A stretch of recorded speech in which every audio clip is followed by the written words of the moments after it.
This is Hollywood and CBS presenting Forecast Number 4. Herbert Marshall, directed by Alfred Hitchcock in the first program of a proposed new series entitled Suspense.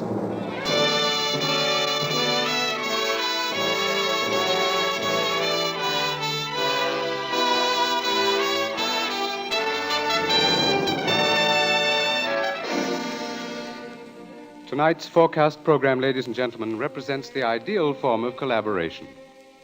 Mr. Alfred Hitchcock, brilliant English director of such outstanding motion pictures as The 39 Steps, Rebecca, and Foreign Correspondent, was eager to create a very special type of radio drama, the suspense story. As narrator and star for his production, he thought at once of the distinguished actor with whom he had been associated in countless British film successes, Herbert Marshall. Mr. Marshall suggested that they dramatize a certain favorite story of his. And that story happened to be the very one Mr. Hitchcock had in mind. Mrs. Belloc Lowndes' classic in Chills, The Lodger.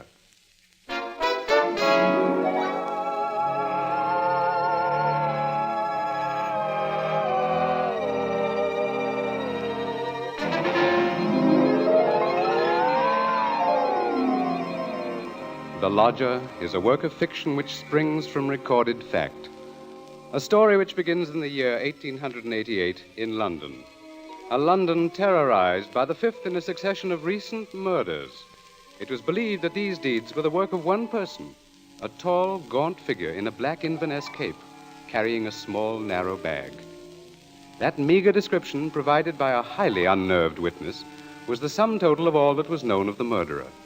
It was enough, however, to keep alive and alert the interest of all London, of all those in fine quarters, and all those in small, grimy houses, as, for example, Ellen Bunting. Ellen was no different from all the other middle-aged housewives dwelling in the great city's squalid Whitechapel district. She knew all the known facts of the case. As Herbert Marshall will tell you, Ellen knew it was quite proper to refer to this wielder of the knife as the Avenger.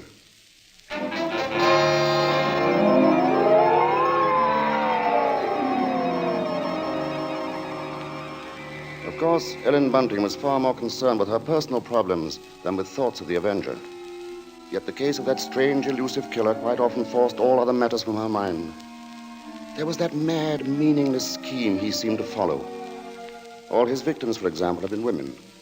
All had been young, attractive, and, oddly enough, blonde. But Ellen could no more understand the motive for his brutal slashings than could the police. This night, she and her husband, Robert Bunting, sat before their fireplace reading the newspaper account of the latest murder. The Avenger had struck again.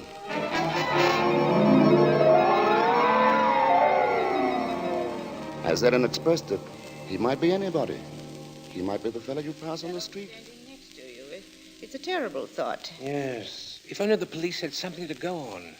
But it looks like that Avenger's just too quick for him. Look, it says here that this girl he got last night was like all the others. Pretty, blonde, and, described by her friends as a very light-hearted girl. What a pity. Did you ever stop to think who fits that to a T? In fact, fits all those girls? Why, my own Daisy. Oh, that's a horrible thought. Well, maybe it's a good thing she's with her aunt, then, instead of here. London ain't a safe place for any girl right now. Just the same, I can't help thinking how fine it'll be to have her back in. Now, Bunting, you know that Daisy seems just as much my own daughter as she is yours. But I'm telling you, there's no sense even thinking about having her back right now. We just can't afford it. Oh, I know that, Ellen. Only, well, maybe we could manage it some way. How? Haven't I scrimped myself half crazy trying to keep us going? But you don't care about that, do you? No, your Daisy's more important to you than I am. No, Ellen, that don't sound like you. I can't help if it don't. What are we going to do? Tell me that. We'll get along, dear. Something will turn up. Oh, we haven't had a lodger for months. Nobody even comes to look at the room anymore. Yes, but things will work out, Ellen. Oh, they ain't never going to work out. Soon we won't even have a roof over our heads and... What? Oh, I'm sorry, Robbie. I didn't mean to take on so... I know, dear, I know. It's all right. Oh, I didn't think it. It's just that I've been so worried. Well, don't you go worrying another second, old girl. Why, first thing you know, you won't be pretty anymore. You'll have your face all wrinkled now, and I'll see here, Now, come on, Bunting. Now, let's see a smile. Come on, just have one smile. Leave me just alone. one I smile won't. like you used to, eh? Get on with you. Well, who do you suppose that could be? Awful late for visitors. Bunting, do you think it could be somebody looking for rooms? Well, it might be. Want me to go to the door? No, I'll go. Oh. You just stay here. Yes, all right. Now, be sure you get a good look at Louise before you let them in, dear. Oh, I'm coming. Oh, I do hope it's... Yes, sir? Is it not true that you let lodgings? Yes, sir. Won't you come in, sir? Thank you. Could I take your cape, sir? There's no need. Now, I'm looking for a quiet room. It must be quiet. Oh, we have that, sir. Above all, our house is quiet. Your bag, sir. May I take it? No, I'll hold it. You'll be so good as to show me the room, please. Oh, yes, sir. It's right up these stairs, sir. This way. Thank you. You see, sir, there's just my husband and me here, and we're ever so quiet, and I'm sure you'll find this room to your liking, sir. Here we are. Now, I'll just light the gas. There. Mm-hmm. Very good. It is pleasant, isn't it, sir? And there's not many rooms with such pretty pictures, are there now? We've had them in the family for years, sir, and... Pictures interest me very little. You see, what really impresses me about the room is the very simplicity of it, the bareness. Yes, sir. It's not at all crowded, is it? It will be quite suitable, Mrs. Bunting's. Mrs. Bunting. You see, I do a great deal of studying in my book here, the Holy Bible. Yes, sir. Please, sir, let me help with your luggage. No, don't touch it. Oh, but I only wish to... Oh, you only wish to help, of course. You must forgive me, Mrs. Bunting. It's just that I'm so very weary. Of course, sir. He bringeth them to their desired haven. Beautiful words, Mrs. Bunting. Indeed they are, sir. And now at last I have found my haven of rest. Yes, sir. Then you'll be taking the room. Let us see now. What are you going to charge me? With attendance, mind. I shall be staying in most of the time, and I shall be wanting meals. Oh, we can see to that, sir. Then does 30 shillings a week suit you? 30... Why, yes, sir. Yes, sir, that will be quite all right. Good, and I shall pay you in advance. My name is Sleuth, Mrs. Bunting. Mr. Sleuth. Sleuth. Think of a hound, Mrs. Bunting, and you'll never forget my name. 23, 4, 30 shillings. Thank you, sir. And I think I should enjoy a little light supper now, Mrs. Bunting. A little bread and butter, perhaps. Could you arrange that? Oh, certainly, sir. I'll do that now. And if you'd be requiring any beer or spirits... Certainly not. Oh, sir.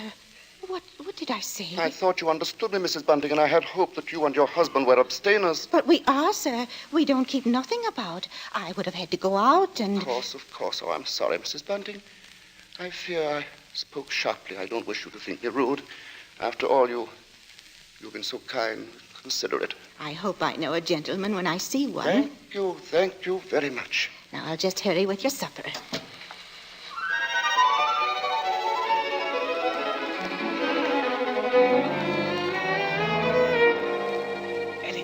Ellen, did he take the room? No, don't bother me now. I have to get him some supper. What did you mean? Come to the kitchen where he won't hear us. He took it, Ellen? Yes, He took the room? Yes, we're all right now. Look, 30 shillings. A week in advance. Oh, it's wonderful. Wonderful. And Ellen, do you see what this means? Yes, you can have Daisy now. Yes. Here, Bunting, warm that teapot and put some tea leaves in it. Righto. Yeah, do you know something, old girl? We're not going to worry too much about Daisy being in danger of that Avenger fella. Whatever do you mean, Robbie? Well, she's not a girl who takes a drink, you know. What's that to do with it, please? Oh, something I read in the paper while he was upstairs with the gentleman. They just found out that every one of the Avenger's victims had been drinking. They figured he must be some kind of a rabid abstainer. What a peculiar chap. Now hurry, Bunting, please. Yeah. Two thoughts only governed Ellen's mind. The lodger's light supper and her own good fortune at having such a lodger. Mr. Sleuth was an eccentric sort, but then he was such a gentleman, so quiet, so very religiously inclined. She started up a staircase to Mr. Sleuth's room, her husband at her side. It won't do no harm to be safe, though, once Daisy's back in London, eh? We'll see she stays close in the house, Well, I'll be downstairs. Hurry up with his supper, old girl. She has cast down many wounded from her. Yea, many strong men have been slain by her. Come in, and to know the wickedness of folly. Why, Mr. Yes? What is it? Those pictures. Those pretty girls. You've turned all their faces to the wall.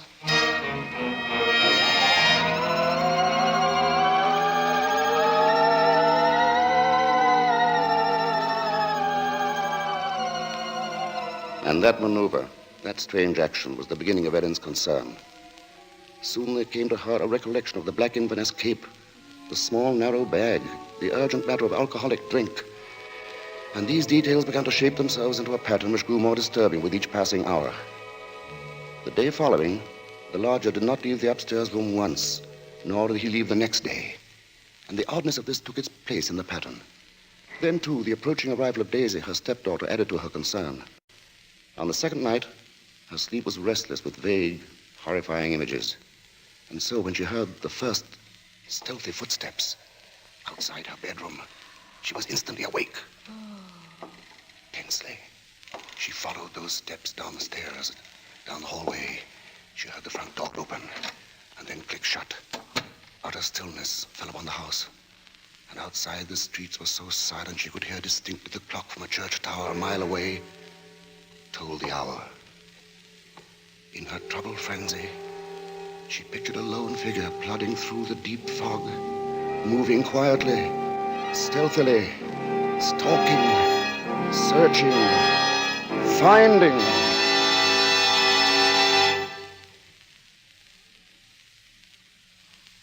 When, soon after she heard the lodger return, she sought to quiet the horrible dread which had possessed her.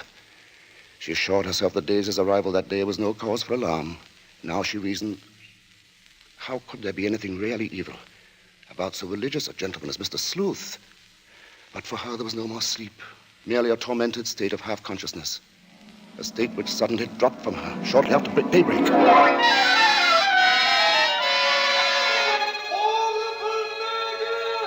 Horrible murder. That was the piercing scream of a newsboy far down the street. The Avenger strikes during night! Ellen Bunting heard the boy cry out the Avenger's latest stroke, made during the night. It's official!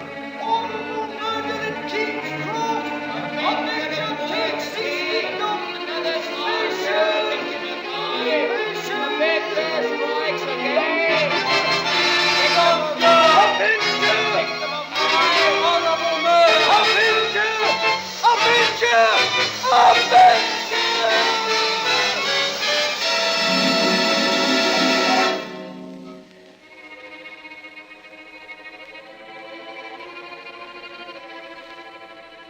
Ellen's first glimpse that morning of the grave-faced lodger brought the sleepless night's warm terror full to the surface. But on the next instant, she saw the pitiable, helpless weariness in his eyes, and curiously, the terror began to pass. She found that she was hoping desperately that her fears were unfounded. Earlier, she had determined to tell Bunting of the awful convictions in her mind. Now, however, she felt she must be certain before she spoke to a soul. She knew there was one thing she must examine. That was the lodger's single piece of luggage. She'd thought of it often. What could it hold? Not much in the way of clothing, surely. It was too small, too narrow. It was more like a case. A case for a knife. It was along toward noon that Ellen found her opportunity to search the lodger's room. Soon after Bunting left to meet Daisy, Mr. Sleuth himself walked from the house. Ellen watched the tall, thin figure in the black Inverness cape disappear down the street, and then she rushed upstairs, into the room. Quickly, she moved to the closet. It was no different from what it had always been, utterly empty. She found nothing under the bed. She went then to the chest of drawers against the wall. She opened the top drawer and found inside nothing but a frayed shirt, 2 handkerchiefs. The next drawer, underclothes, socks. The next empty. There remained then only one possible place for the small, narrow bag, the bottom drawer, and it was locked. Tugging at the drawer, she heard suddenly the opening of the front door downstairs. Panic-stricken, she rushed out of the room and down the hall to the head of the stairs. Upstairs, Ellen? Ellen, Daisy's here. Oh, Mother Ellen, it's so good to see you. And whatever's the matter? Yes, you've gone quite white. Oh, well, I'm all right. I wasn't expecting you so soon. Oh, you don't know how fine it is to be back, Mother Ellen. Oh, the country's all right in its way, but there's nothing like London now, is there? No, there isn't. But as long as that Avenger's about, I can see we're going to have to do something about these blonde locks, eh, Ellen? Oh, don't worry about that. I'll dye 'em maybe, or just pin 'em under my hat. Daisy, I might as well get you settled. Oh, now, Father, isn't that just like her? She's straight to the point, and no fuss. Why, I'll bet a sixpence you'll have a dust cloth in your hand before you've got your coat off. Mr. Sleuth.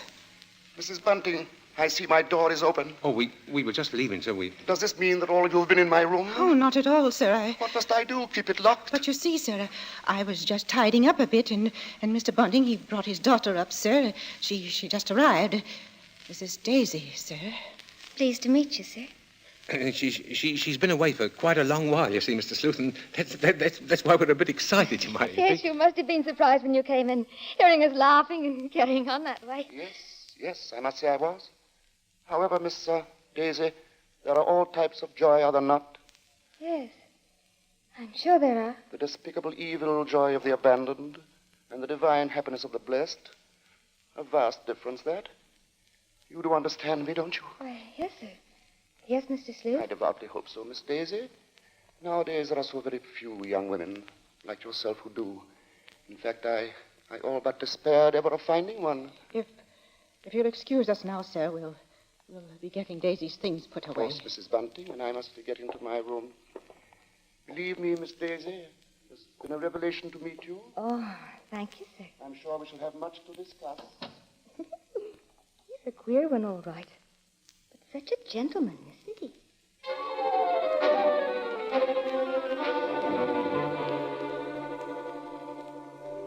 At that moment, Ellen had been determined to pour out her terrible knowledge, and then the moment passed by. She told herself that perhaps the past few days had been nothing more than a grim illusion, a tormenting play of imagination. She would wait, then, until she had attended the coroner's inquest into the last Avenger murder. There, perhaps, she could hear evidence to disprove all her fears, to assure her there was no earthly harm in Daisy being so near the lodger. This was her gravest concern now, for on the next day, Mr. Sleuth made it a point to see the girl more than once. And fearfully, Ellen saw that Daisy welcomed his visits. As Ellen was preparing to slip out to the inquest, she heard once more the voices of her stepdaughter and the lodger coming to her through the kitchen door. She hesitated before entering. Tense. Strangely apprehensive. I do believe, Mrs. Sleuth, I've never known a gentleman with such funny ideas. Oh, Mother Ellen, you should hear what Mr. Sleuth was just saying. Perhaps, Daisy, you would excuse yourself and... He thinks people, and especially girls, should spend all their time praying. I sought to explain, Mrs. Bunting, that all women are placed on this earth filled with evil. They therefore must struggle constantly to find the paths of righteousness. Why, Mr. Sleuth, you mean a girl's not to enjoy life at all? Not to have fun? Frivolity, my child, is the devil's breeding ground. And all his implements are there. Temptation, pleasure, wine. Oh, that's crazy. Well, there's nothing I like better than a glass of wine, and I'm not... You drink. She didn't know what she was saying, Mr. Sleuth. Just a child, and Daisy, you'd better go now. But I didn't say nothing wrong. What's the harm in a glass of wine? She lieth in wait as for a prey, and increaseth the transgressors among men. Well, I don't know what you mean. I never heard such nonsense. You call Holy Scripture nonsense? So what I prayed against is true. You are beyond salvation. That's not so. I'm a good girl, I am, and I won't have you saying that. Daisy, go into the front room. It's quite all right, Mrs. Bunting. I must be going upstairs anyway. I'm used to being misunderstood, you know. People never realize that my efforts are simply for the greater good of humanity. Of course, sir. And that the power on high will direct my hand toward the expulsion of all evil. Daisy, listen to me. Yes? I've got to tell you about... About what, Mother Ellen? Nothing. I've got to go out for a while now. I'll be back.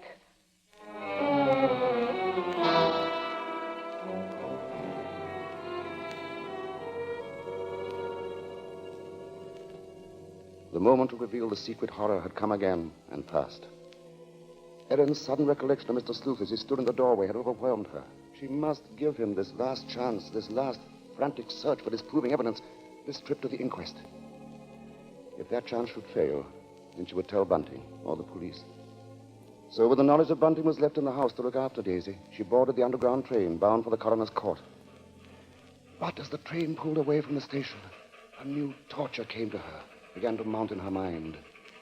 It was the sudden realization that provided Sleuth was the murderer, she was equally responsible for his crimes. She had been giving him protection. If anything should happen to Daisy, she would be equally guilty. fully as guilty as the Avenger.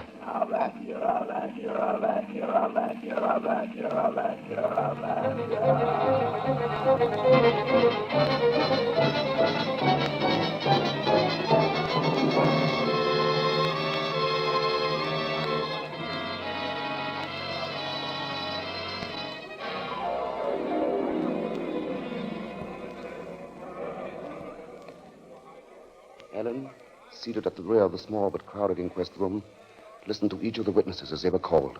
And from one of them she found the first hope she had known for many days. This witness lived next to the alley in which the Avenger had committed his crime that night. She had seen him from her window, and the man she described in no way resembled Ellen's lodger. But in another moment, Ellen's hope was swept away. It was pointed out that the fog had been so heavy that night that the witness could not possibly have seen the murderer from her window. She left the stand, replaced by a Mr. Cannot. This elderly gentleman was certain that he had not only seen, but talked with the Avenger. It was in Regent's Park, he testified, only a few moments before... A few moments before the murder, Mr. Coroner, when I saw him. He was quite a tall man, very gaunt-looking, and carrying a handbag. A handbag, you say? Yes, a small, narrow one. Just such a bag, I might add, as might contain a knife. As Ellen heard these words, the tension which had been mounting up within her became almost unbearable. Rigid with horror, she gripped the arms of her chair. She heard the coroner... I shall have to ask for more order in the court. And now, Mr. Cannot, I understand you heard this man speak. Oh, yes, he had a rather high, hesitating voice. An educated man, I would judge, but quite mad. What do you mean by that? Well, as he emerged from the fog, he was talking aloud to himself.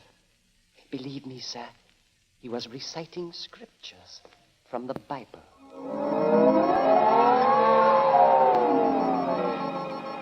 Scriptures from the Bible. Horrified, Ellen rose from her seat, only half hearing the confusion about her.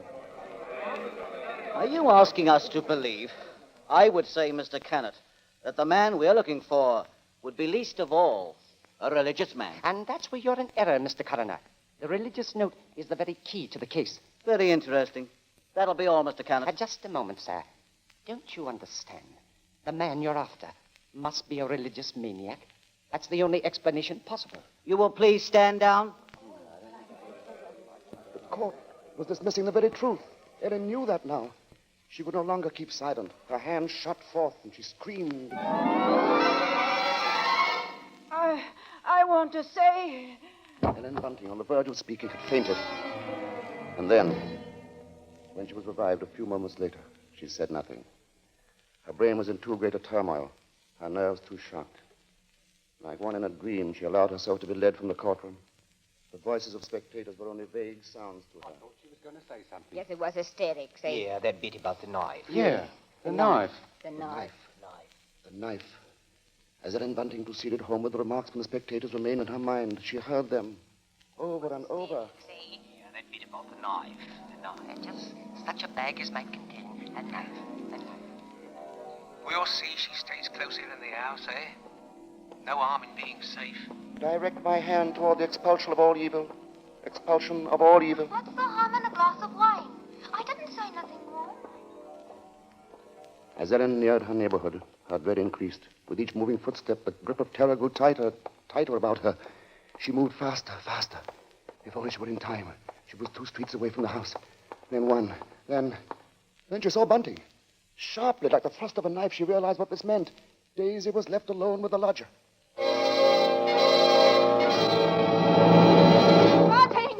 Bunting! Yes, Ellen, what is it? Oh, Bunting, tell me, Bunting. Where's Daisy? Where is she? I say, where? Why, at home. Oh, listen to me. Try to understand. Sleuth is the Avenger. What are you saying? Our lodger. He's the Avenger, Bunting. Oh, but there's no time for that. Daisy's in danger. Hurry! Yes. Daisy! Daisy!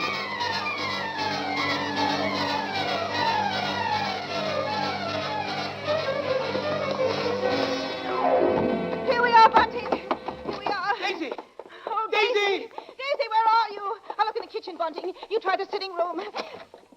Daisy! Where are you, Daisy? Answer me, Daisy! Oh, Try the bedroom. she's not here. What about the dining room? Look, she's not there. She's not downstairs. Then there's just his room.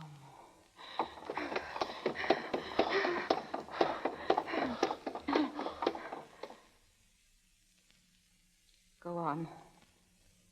Open the door.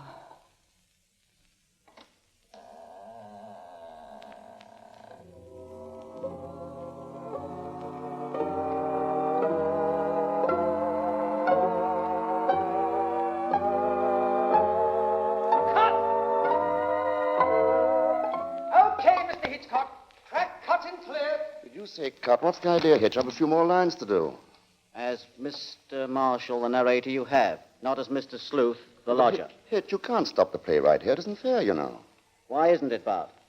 What more is there to say? But, Mr. Hitchcock, won't people want to know what Bunting and me found in the room? All right, Ellen. What precisely did you find? Well, nothing, sir. There. You see? Nothing.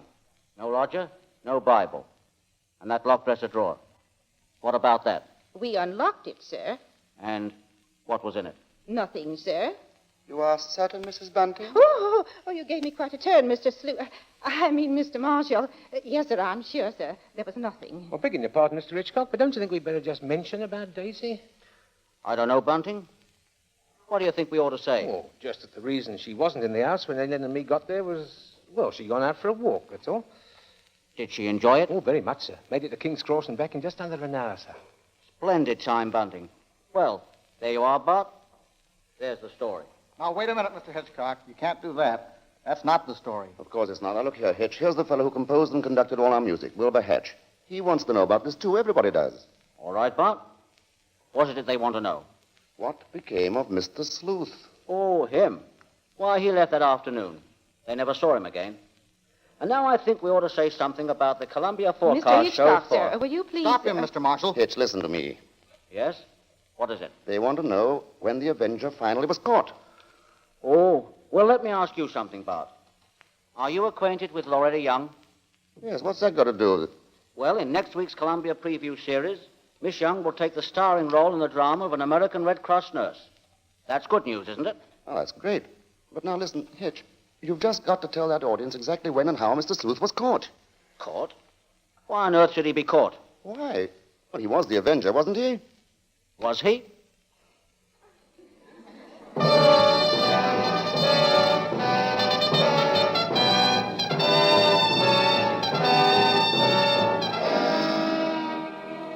Your guess, gentle listener, is as good as ours. Even Mrs. Bella Glounds, who wrote the novel, isn't entirely sure. For his masterful direction, our thanks to Alfred Hitchcock, whose latest pictures are David O. Selznick's Rebecca and Walter Wanger's Foreign Correspondent. For his superb characterization of Mr. Sleuth, our thanks to Herbert Marshall. And our thanks to the outstanding British character actor who tonight portrayed the role of Bunting, Edmund Gwen. If you liked tonight's program and want to hear more in the same highly original Hitchcock vein, radio versions of The Lady Vanishes and The 39 Steps, for example, write to CBS and tell us so. Your interest will help bring Suspense to the air as a weekly feature.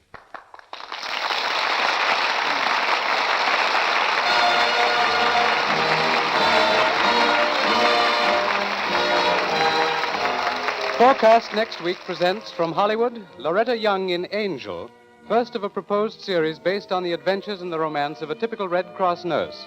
From New York, a new sort of comedy show, Ed Gardner as Archie in Duffy's Tavern, with Gertrude Neeson, Colonel Stoopnagle, Larry Adler, and John Kirby's orchestra. Don't miss Forecast at this hour next week.